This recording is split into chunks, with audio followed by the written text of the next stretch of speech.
How to filter in Excel. Hi everyone, it's Sophia to assist you today. Without any delay, let's jump right in. First, open your Excel file. Simply select the area you want to add filter in.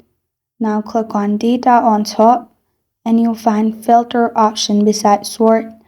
Simply click on Filter and filters have been added. If you click on Filters arrow and simply uncheck Others and just select one and press on continue, it will filter only that specific one you have selected. In this way, as you can see, I have selected Y and Y is only showing up.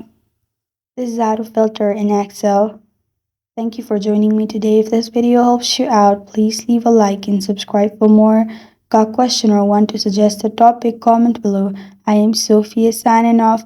Until next time, thank you for watching.